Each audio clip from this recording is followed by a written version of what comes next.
Դերասանուհի ինֆլուենսեր Լիանա Վանոյանը շարունակում է ակտիվ հրապարակումներով կիսվել սոցիալական հարթակներում, իսկ երեկ Լիանան իր հետևորդների հետ կիսվել է մի տեսանյութով, որտեղ հայր ու որդի են։ Լիանան արձագանքել է երեխայի հիվանդությանն ու նշել՝ անտարբեր մի եղեք։ Լիանան օգնություն է խնդրել այն մարդկանցից, ովքեր կարող են դա իրենց թույլ տալ, իսկ մենք ևս առաջարկում ենք դիտել տեսանյութը։ Բարև ձեզ։ Բարև ձեզ, սիրելի հայեր ջան, աշխարհով գտնվող բոլոր հայրամասում։ Հայեր ջան, ես Արայիկն եմ, տղուսանունը Արտյոմն է։ Մեր ազգանունը Սարդարանն է, ով մեզ չի ճանաչում, իմ տղու մոտ գենետիկ հիվանդություն է։ Անունը կոչվում է հիվանդության Դուշենը։ 2023 թվականին Ամերիկան դեղա օրինել, որը անունը Էլևիզիս է, արժի $3 միլիոն։ Ցավոք սրտի շատ մարդիկ մեզ հարցնում են, ասում են, ինչ հիվանդություն է, թե այդքան թանկ։ Հայություն ջան, իմ համար էլ է շատ ցավալի, որ կա լուծումը, բայց դեղը արժի այդքան թանկ։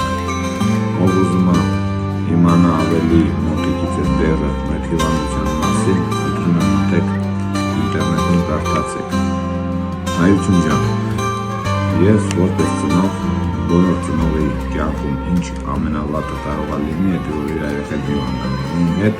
պետք է կատարվել է։ Ես իմ երեխու համար պատրաստեմ ամեն ինչը, բայց ցավոք սրտի չկա ինչ-որ մի գործ, որ գնաս դառը սաղ կյանքդ աշխատես ու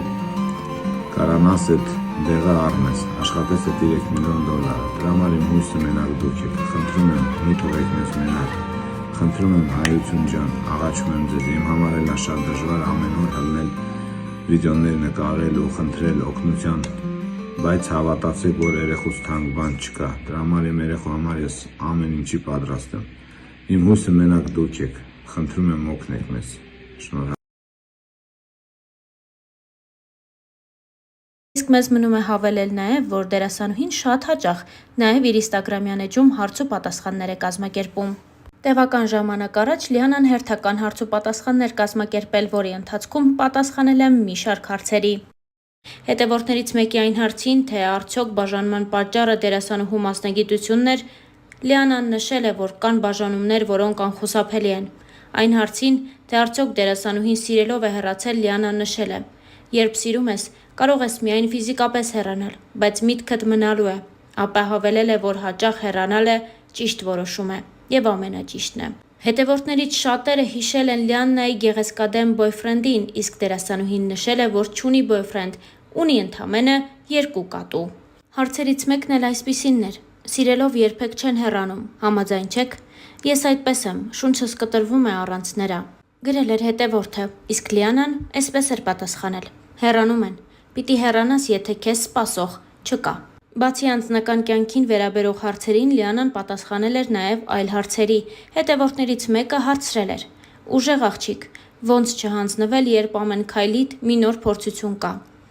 Կյանքն է այդպիսին, չկա պայքար, չկա կյանք, ամեն մարդ ունի ուժ հաղթահարելու իր դեմ եղած փորձությունները, գրել էր Լիանան ու նաև խոսել իր տատիկի և մանկության հիշողությունների մասին։ «Իմ տատիկը իմ մանկությունն էր, ազնվագույն ու նվիրյալ սերը։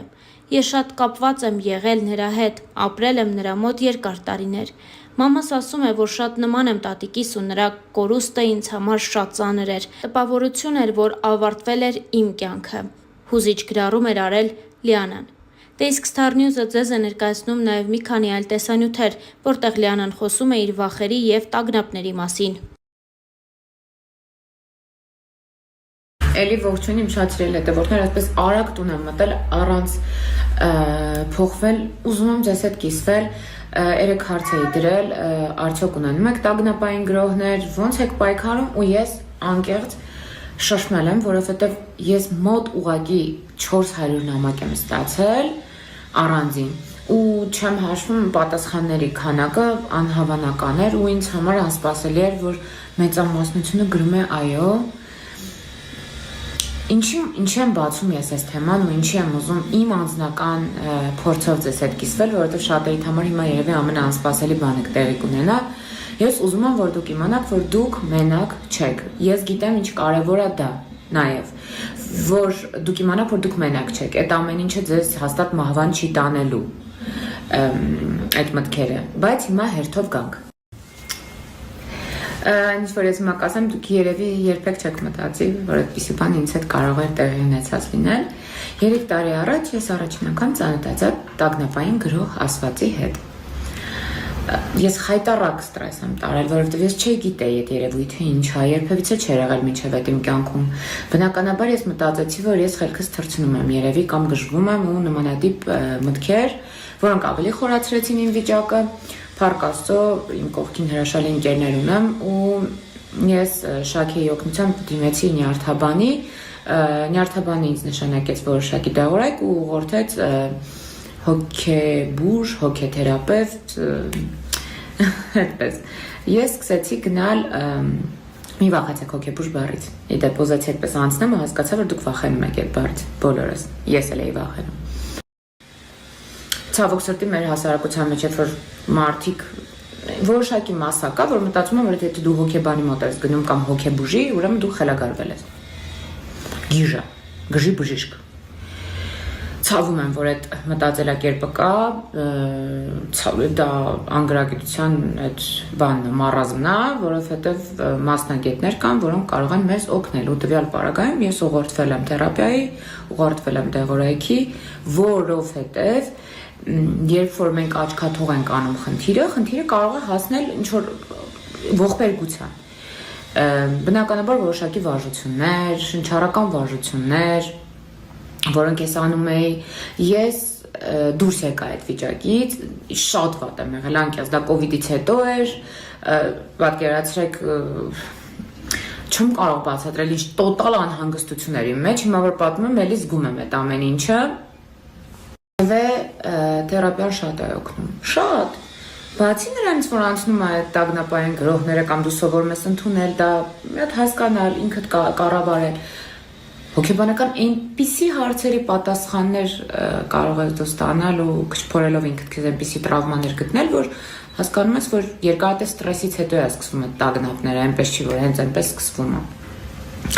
Ինչի եմ բերում ես խոսակցությունը, որովհետև վերջերս եւս մեկ անգամ էլ կրկնվեց ավելի շատ ուժեղ, որին ես պատրաստ չէի ընդհանրապես, ու եթե անկեղծ միշտ մտածել եմ, եթե ձեզ հետ կիսվեմ ինչ կտա ինձ, ու ես 2 օր իրար հետևից մտածում եմ, որ ես պիտի կիսվեմ ձեզ հետ, որովհետև ես հստակ գիտեմ, որ լիքը մարդ կա, որ միգուցե սա լսելուց հանգստանա, հասկանա, որ ինքը մենակ չի, ինքը չի խելագարվում, ինքը չի մահանա, որովհետև այդ ընթացքում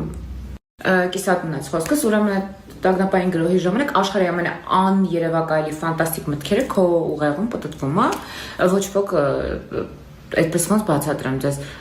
իմ պարագայում ես չի կարողանում ստոպ տալ այդ մտքերին, մինչև չուսումնասիրեցի, խորացած, սկսեցի այդ գրականությունը ուսումնասիրել, վարժությունները ուսումնասիրել, շնչառությունս կարգի բերել, հասկանալ, որ ոչ ոք դեռ չի գժվել, ցնդել, տագնապից ոչ մեկ չի մահացել, այդ մտքերը ես եմ ստեղծել, ես էլ պիտի ընդունեմ ու ճանապարհեմ իրանց։ Ես ձեզ ուղղակի խնդրում եմ, ես ձեզ ուղղակի հորդորում եմ, խնդրում եմ, եթե դուք ունեք նման խնդիր, աչքաթող մի արեք, դիմեք մասնագետի, դիմեք մասնագետների, խնդրում եմ ես ձեզ, մենք այնքան ստրեսային իրավիճակում ենք ապրում, որ այ